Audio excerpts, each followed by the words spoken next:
All right, you're welcome back. We're going to be switching gears now with our conversation, and I have here with me Glory Enyinaya, a researcher and consultant. Thanks for being here today. Thank you very much. And we're going to be talking about change implementation processes, and and the moment people hear that, they think of the APC and the change talk. Is that what we're talking about today? Not necessarily. Okay. No, change is broader than merely social change. So basically, there are three aspects of change. There's personal change, there's organizational change, and then there's social change. Okay. So, there's a process called the ARCA process that could actually apply to all three levels of change, depending on what you want to get out of it. Okay, the ARCA process. That's ADKAR. Exactly. Awareness, desire, knowledge, ability, reinforcement. Yes. Does this apply to all three? Yes. How does that work?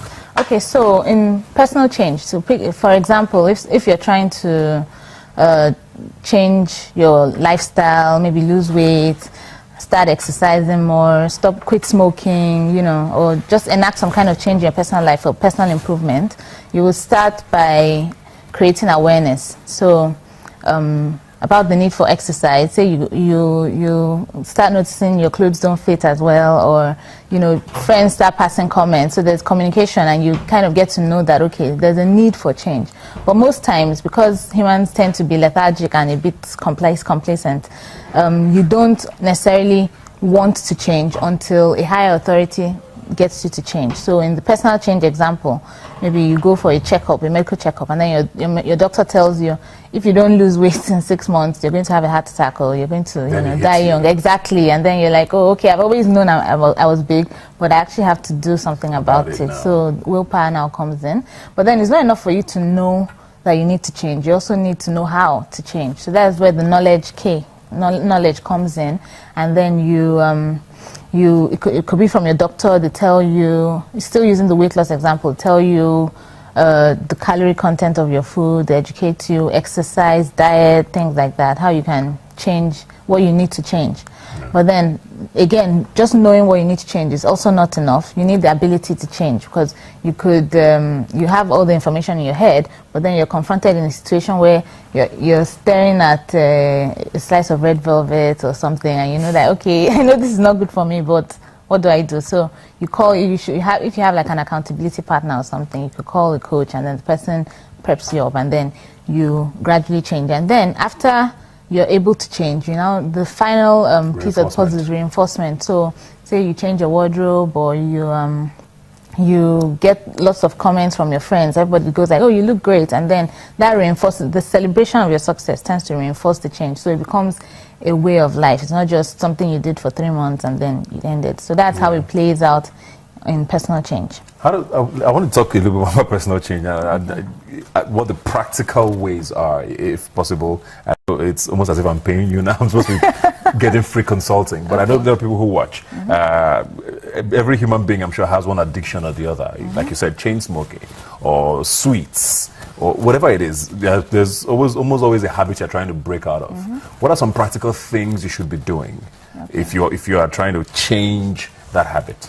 Okay, well, really, the ARCA model is still the way to go, because people tend to see change as something that is mystical or out of their reach. So they go like, I wish I could, like I said, drop this habit. But with the process, it kind of puts you in the driver's seat. So you are able to put in place the mechanisms that you need to effect the change. So, like I said, beginning with awareness, you go and actually get information about what you want to change. So if it's smoking, you want to stop smoking, you need to go and get aware about what the side effects are of continuing your smoking. Then desire, you probably need when you're aware of the need for change, and then like I said, a medical personnel comes and tells you what the consequences are, you realize, okay, if I keep smoking, I could get lung cancer or something like that. So you then want to change.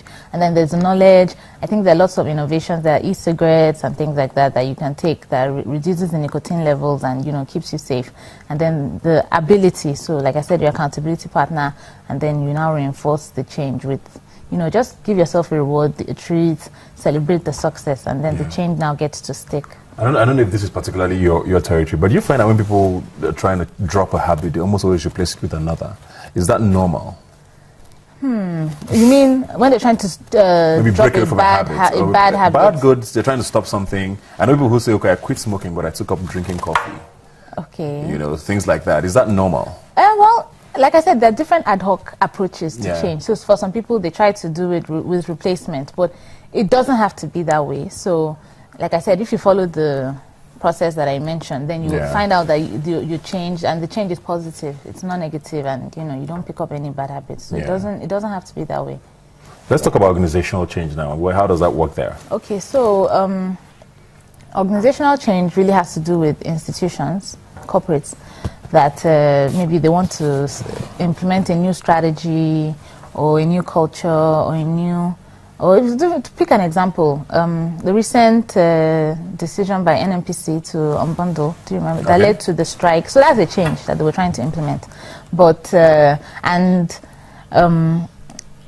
most people also tend to think, oh no, change is for large initiatives. Every change actually should go through the change process in order for you to reap the maximum benefits. So it would start for the employees now, because most times when there's a change in an organization, the people that are affected are the employees first and foremost. So